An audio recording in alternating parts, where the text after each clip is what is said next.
ज्या विद्यार्थ्यांना 2026-27 मध्ये नर्सिंग करायचं असेल तर त्या विद्यार्थ्यांना CET ही अनिवार्य आहे। तर या व्हिडिओमध्ये आपण नर्सिंग CETचा फॉर्म कसा भरायचा या संदर्भात संपूर्ण अपडेट बघणार आहे।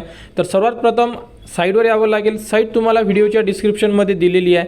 तर नर्सिंग CETचा फॉर्म भरण्यासाठी साईटवर या। साईटवर आल्यानंतर बघू शकता CET सेलच्या साईटवर आल्यानंतर अशा प्रकारे तुम्हाला संपूर्ण ऑप्शन दिसून पडेल। यामध्ये आपल्याला करायचं नवीन रजिस्ट्रेशन। समजा जर तुम्ही MST CETचा जरी फॉर्म भरलेला असेल, ज्याही विद्यार्थ्यांना PCB किंवा PCM भरायचा असेल, तर तुम्ही अकाउंट रजिस्टर केलेलं असेल तर तुम्हाला परत न्यू अकाउंट बनवायची गरज नाही आहे। तुम्ही डायरेक्टली लॉग इन करू शकता। म्हणजे पार्ट 1 आणि पार्ट 2 अशा प्रकारे 2 पार्ट देण्यात आलेले आहे यामध्ये।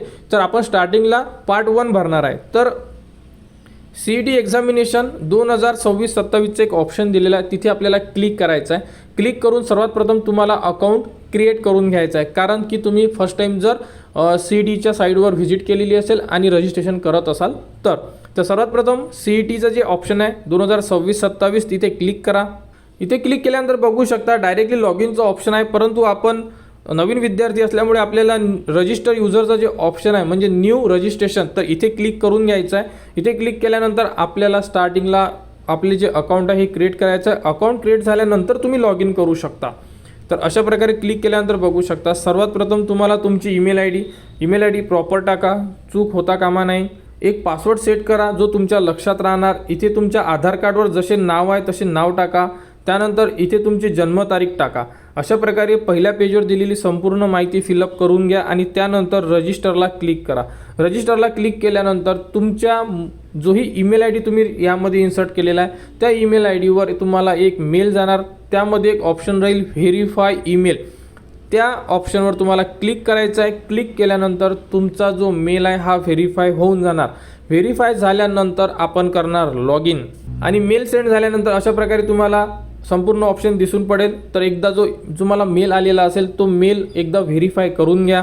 मेल व्हेरीफाय झाल्यानंतर आपल्याला करून घ्यायचा आहे लॉग इन। तर तुमचा ईमेल आय डी टाका जो तुम्ही यूज केलेला आहे, त्यानंतर एक पासवर्ड टाका जो तुम्ही सेट केलेला आहे आणि त्यानंतर साइन इन करा। लॉग इन केल्यानंतर तुम्हाला डिजिलॉकरमधून जेही तुमचं अपार आय डी आहे ही लिंक करून घ्यायची आहे। तर तुम्ही अपार आय डी काढलेली नसेल तर या व्हिडिओच्या डिस्क्रिप्शनमध्ये अपार आय डी कशी काढायची याबद्दल संपूर्ण माहिती दिलेली आहे। त्याप्रकारे आपली अपार आय डी अगोदर काढून घ्या, कारण की इथून आपल्याला डायरेक्टली आधारवरून OTP गेल्यानंतर तुमचा अपार आय डी आणि तुमचे आधार कार्ड यामध्ये लिंक होऊन जाणार। तर संपूर्ण विद्यार्थ्यांना अगोदर काढायचे ती म्हणजे अपार आय डी। या व्हिडिओच्या डिस्क्रिप्शनमध्ये दिलेला आहे, तो व्हिडिओ बघा, अगोदर अपार आय डी काढून घ्या। त्यानंतर प्रोसीडला क्लिक करा। प्रोसीडला क्लिक केल्यानंतर तुम्हाला तुमचा आधार कार्ड नंबर मागण्यात येणार आणि आधार कार्ड नंबर टाका। त्यानंतर नेक्स्टला क्लिक करा। त्यानंतर तुमच्या आधार कार्डला जो मोबाईल नंबर लिंक आहे त्यावरती एक OTP येणार, तो OTP इथे इन्सर्ट करा आणि त्यानंतर सबमिट करा। सबमिट केल्यानंतर तुम्ही जो डिजिलॉकरमधून जे तुमची अपार आय डी काढलेली आहे, जो तुम्ही पिन सेट केलेला आहे तो पिन तुम्हाला इथे इन्सर्ट करायचा आहे, कारण आपण सांगितलेलं होतं की डिजिलॉकरमध्ये जो पिन तुम्ही सेट करत आहे तो पिन तुम्हाला परत मागण्यात येणार आहे। तर तो पिन इथे इन्सर्ट करा आणि त्यानंतर डन करा। डन केल्यानंतर अशा प्रकारे तुम्हाला ऑप्शन येणार। तर यामधून तुम्हाला 2 परमिशन द्यायचे आहेत, ते म्हणजे अपार आय डी आणि आधार कार्डला अशा प्रकारे इथे टिक करा आणि त्यानंतर इथे अलाउ करा। म्हणजे तुमची अपार आय डी आणि आधार कार्डची इन्फॉर्मेशन जो आपला CETचा फॉर्म आहे यामध्ये इन्सर्ट होऊन जाणार। त्यानंतर बघू शकता अशा प्रकारे तुम्हाला संपूर्ण ऑप्शन दिसून पडेल। यामध्ये तुमचा आधार कार्ड नंबर, नाव वगैरे इथे दिसून पडेल। जो अपार आय डी तुम्ही काढलेला आहे तो इथे इन्सर्ट करा। इथून तुम्ही अपार आय डी संपूर्ण माहिती बघू शकता। यावरचा जो अपार आय डी आहे हा अपार आय डी नंबर इथे तुम्ही इन्सर्ट करून घ्या। त्यानंतर बघू शकता तुम्हाला भरायचा तो म्हणजे आता फॉर्म।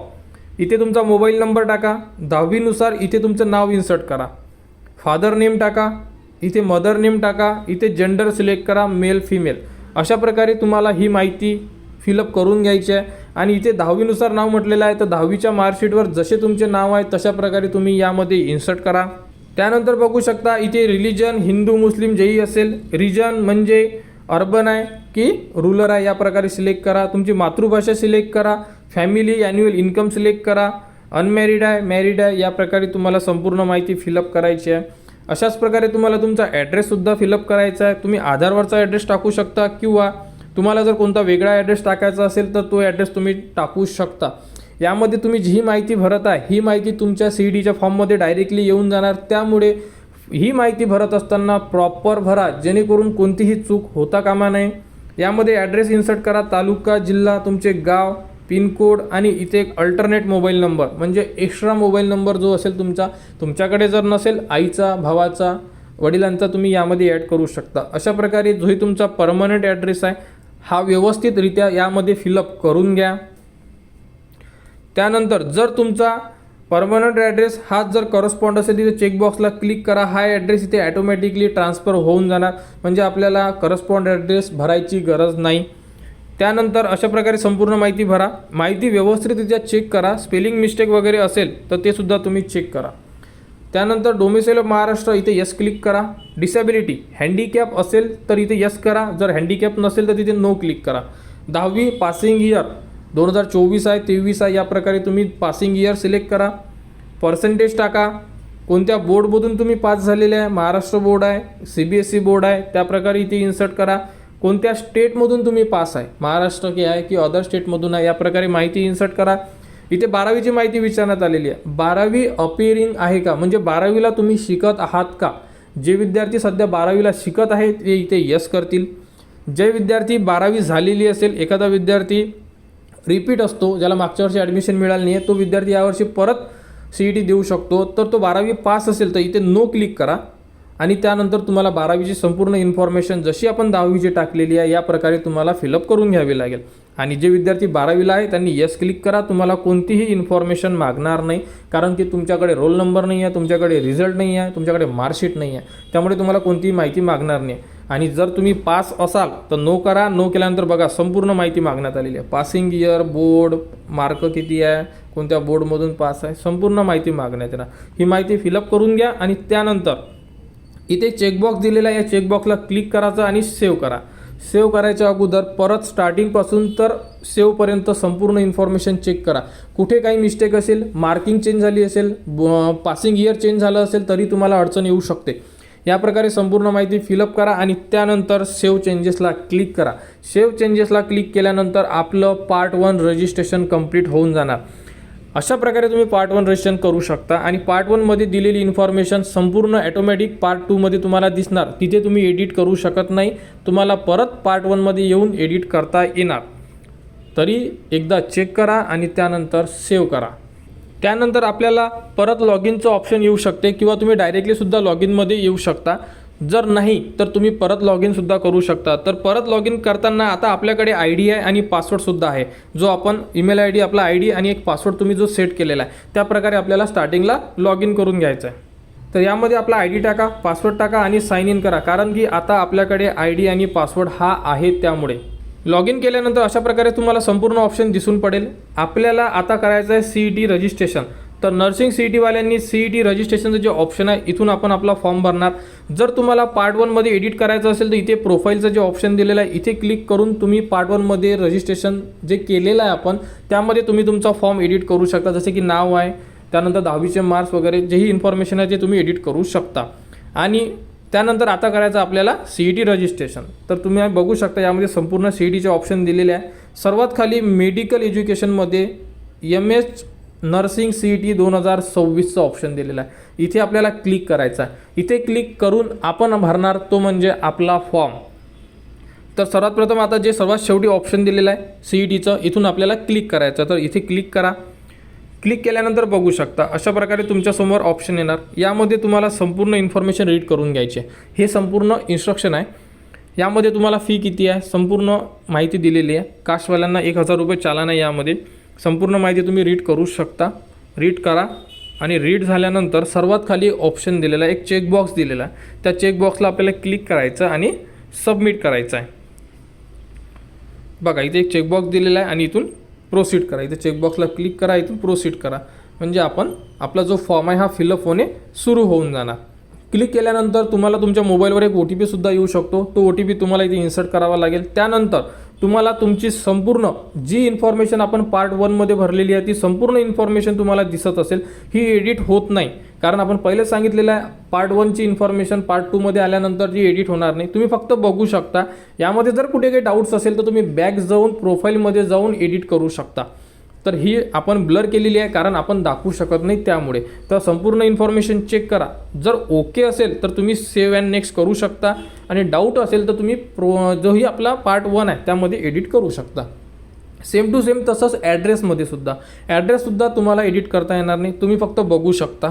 संपूर्ण ॲड्रेस ओके असेल तर तुम्ही सेव्ह अँड प्रोसीडला क्लिक करू शकता. एडिट करायचं असेल तर तुम्हाला बॅक जाऊन प्रोफाईलमध्ये जाऊन एडिट करावं लागेल आणि ते पण तुम्ही फॉर्म सबमिट करायच्या अगोदरच तुम्ही एडिट करू शकता. एकदा तुमचा फायनल फॉर्म सबमिट झाला तर तुम्ही एडिटसुद्धा करू शकणार नाही. ॲड्रेस झाल्यानंतर आता एक ऑप्शन येणार ते म्हणजे डोमेसाईल अँड कॅटेगरीमध्ये. यामध्ये आपल्याला इम्पॉर्टंट पार्ट आहे बघा. यामध्ये संपूर्ण एडिट होणार. डिसेबिलिटी हँडिकॅप आहे का, येस नोमध्ये आपल्याला द्यायचं आहे. ऑर्फन अनाथ आहे का, येस नोमध्ये इन्फॉर्मेशन द्यायची आहे. कॅटेगरी आहे, इथून तुम्हाला तुमची कॅटेगरी सिलेक्ट करायची. कॅटेगरी म्हणजे caste, open, SC ST, OBC, SBC, जेही तुमची कास्ट असेल, जे तुमच्याकडे कास्ट सर्टिफिकेट असेल त्यामधून यामध्ये तुमची जेही कास्ट आहे ही सिलेक्ट करा. फॉर एक्झाम्पल तुमची कास्ट OBC असेल तर इथून तुम्हाला OBC क्लिक करून घ्यायचं आहे. जे विद्यार्थी हँडिकॅप असेल त्यांनी पार्ट 1मध्ये हँडिकॅप येस नो करणं गरजेचं आहे. हे अनाथ आहे, ऑर्फन म्हणजे अनाथ, या प्रकारे चेक करजा कारण ते रिझर्वेशनसुद्धा अतिशय महत्त्वाचं राहणार आहे. इथून एक कास्ट सिलेक्ट करा. कास्ट सिलेक्ट झाल्यानंतर तुम्हाला सिलेक्ट करावं लागेल ती म्हणजे तुमची पोटजात. पोटजात म्हणजे कशी, OBC असल्यानंतर कुणबी, कोणी माळी, कोणी तेली या प्रकारे राहू शकतात. तर यामधून तुम्हाला संपूर्ण ऑप्शन दिसून पडेल. यामधून तुमच्या कास्ट सर्टिफिकेटवर जसं ऑप्शन आहे ते ऑप्शन तुम्हाला यामध्ये सिलेक्ट करायचं आहे.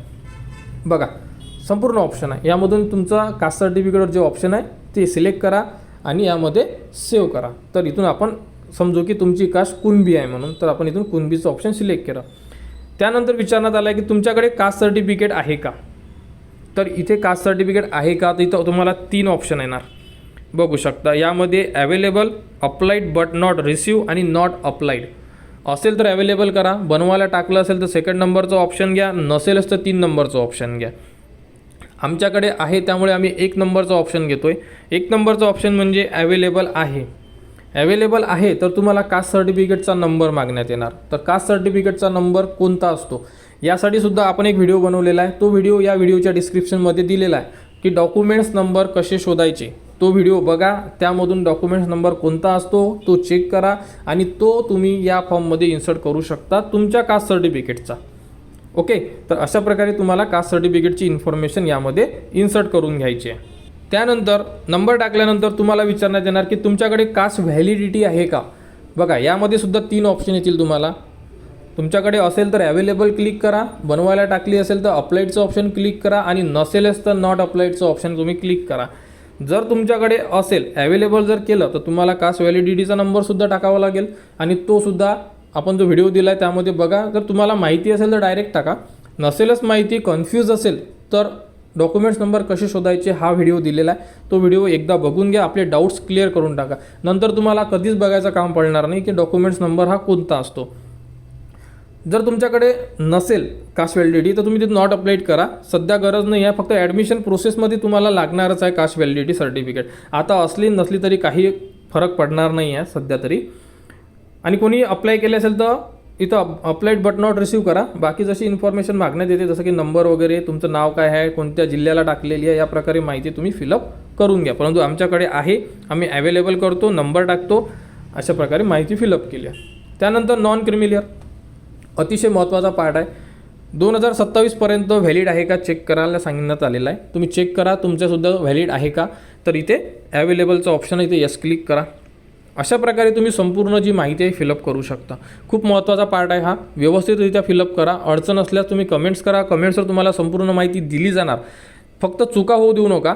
अशा प्रकारे माहिती फिल केल्यानंतर तुम्ही बघू शकता सर्वात खाली सेव्ह अँड प्रोसीडचं ऑप्शन दिलेलं आहे, तिथे तुम्हाला क्लिक करायचं आहे.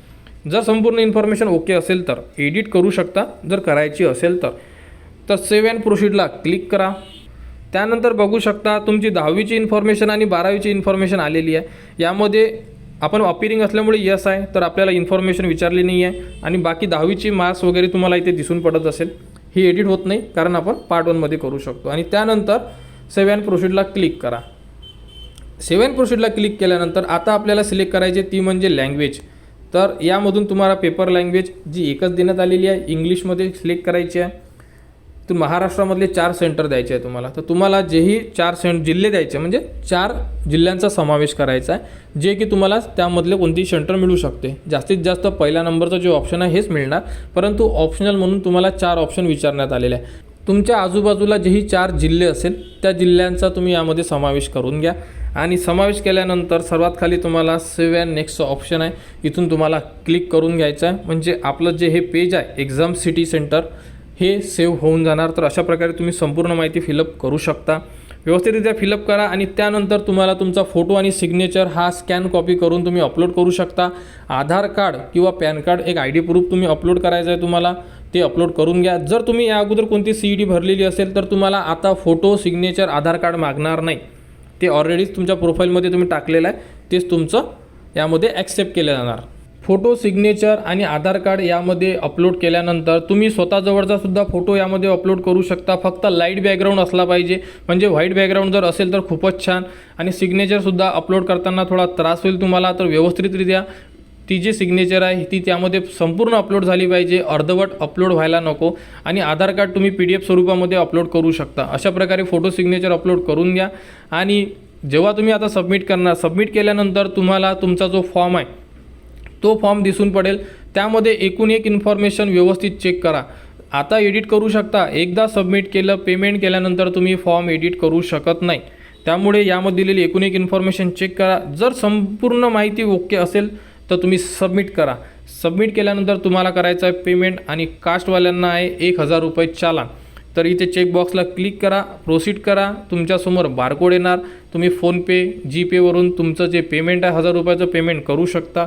एकदा पेमेंट झालं की तुमच्यासमोर डायरेक्टली डाउनलोड तुमचा जो फॉर्म आहे CETचा तो फॉर्म तुमच्याजवळ येऊन जाणार. डाउनलोड करून त्याची प्रिंट काढून ठेवू शकता किंवा तुम्ही सेव्ह करून सुद्धा ठेवू शकता. तर अशा प्रकारे तुम्ही नर्सिंग CET 2026चा फॉर्म भरू शकता. फॉर्म भरा. कोणाला कुठेही अडचण असेल तुम्ही कमेंट्स करू शकता. कमेंट्सवर तुम्हाला संपूर्ण माहिती दिली जाणार. आणि नर्सिंग ॲडमिशन 2026-27 बद्दल A to Z इन्फॉर्मेशन तुम्हाला आपल्या चॅनलवर देण्यात येणार. त्यासाठी आपल्या चॅनलच्या कनेक्टमध्ये राहा, चॅनलला सबस्क्राईब करा व हा व्हिडिओ इतरांपर्यंत शेअर करा.